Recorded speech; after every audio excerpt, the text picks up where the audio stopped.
ካብዚኦም ክልቲኦም መንዩ ቁንዕ ዘሎ እስከ ነዛ ቪድዮ ንርአ መጀመርታ ሰላምታ ኣይረሳዕኩን ኣብ ኩሉ ኩርናዓት ዓለም ትርከቡ ከመይ ትኾኑ ከመይ ኣሎ ሕጂ እውን ብዛዕባ ዛ ኣርእስቲ እዚኣ ገለ ክንብል መፂና ኣለና ቅድሚ ናብቲ መደበይ ምእታዊ ግን ሓደ ነገር ክላፎ ሳብ መወዳእታ ነዛ ቪድዮ እዚኣ ሰሚዕና ተረዲእና ክንምለስ ተስፋ ገብር ኣቦታኩም ብስሚዕ ዘይኮነስ ብርዲእት ማለት እዩ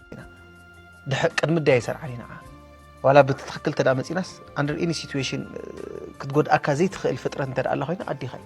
سلازا حنت قال لعل ديك تكبر كدلي بلا اي تعبني يا ملص اي تعبني سوي تخص اي تعبني اي تعبني اي تقدمني سبيتي لعل ادي انا سبيتي اكليا ولا بايبل قال خلص كل مصحف قدسي سبيتي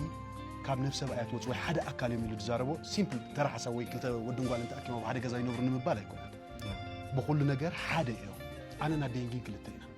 ስለዚ ኣነ ሰበይተይ ከይኸወርክ ንደቂ ክብር ኣይከኒ ምክንያቱ ሰበይተይ ኣካላት እዩ ስለዝኾነ ነፍስኻ ከይኸበርካ ሳዲኻ ክተኸበር ኣይትኽእልካ ሰበይተይ ነፍሰይ ኣዲኻዶ ሰበይትኻ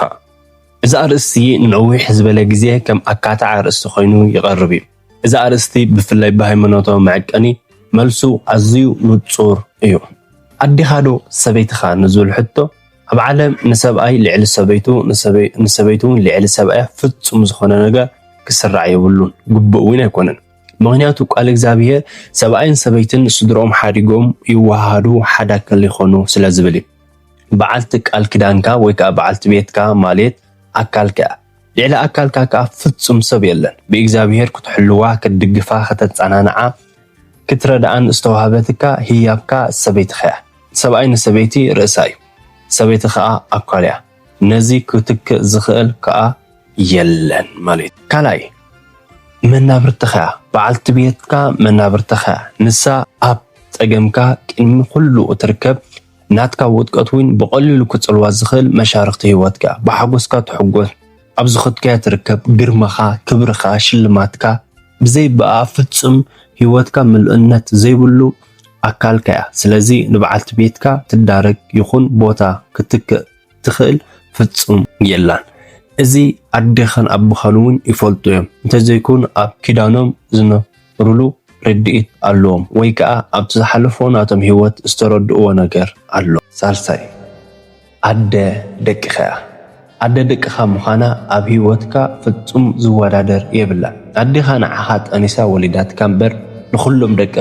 ደቅኻ ፍረብርክኻ ኣይወለደትልካ ስለዚ ናይ በዓልቲ ቤትካ ቦታ ሕልው እዩ ኣብ ልብኻ ኣብ ቤትካ ኣብ ኣእምሮኻ ብዘይካ ፈጣሪ ቅድሚኣ ዝስራዕ ሰብ የለን ቤትካ ተናባብረልካ ውላድካ ትከናኸነልካ ቤትካ ክመልእ ደቅኻ ዕውታት ንክኾኑ ሰብኣይ ክሕገሰላ ዓይናሰም ዘይትብል ብልፅቲ ክኾብ እንተላ በዓልቲ ቤትካ ንሳ ንቤትካ ንዓኻ ንደቅኻ መብራህቲ ህይወትካ ብዘይ ንሳ ህይወትካ ጎደለ ቤትካ እውን ጸልማት እዩ ኣዴኻ ግን ናይ ኣቦኻ ህያብ ነቦኻ እውን ንጉስቲ እያ ምስኣ ዝነብር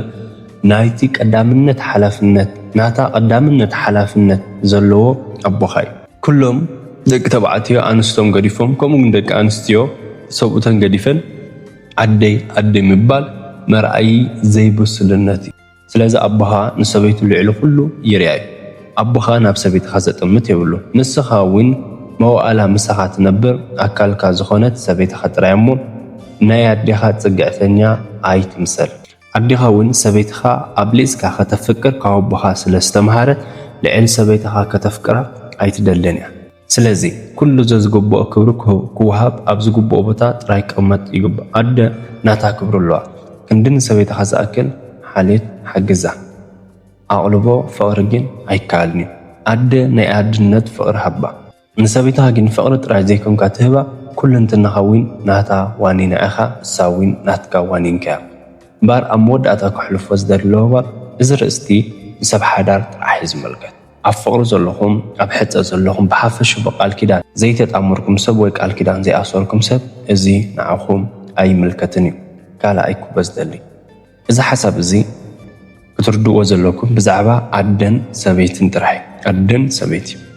ኣዴኻ ዲኻ ቅድሚ ሰበይትኻ ትሰርዓ ወይ ሰበይትኻ ቅድሚ ኣዴኻ ዝብል ስለዚ እዚ ሓሳብ እዚ ብዛዕባ እዚ ደኣ ሓሲብና ኣሰላሲልና ኣብ ቦታ ኮመንት ሓሳብኩም ክተቡ ፈቱ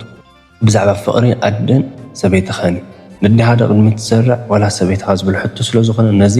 ንስኹም ከ ብኸመይ ትረድእዎ ኣብ ቦታ ኮመንት ሓሳብኩም ክትገድፉለይ ጽበየ ብኻልእ ቪድዮ ክሳብ ንራኸብ ሰላም ኩኑ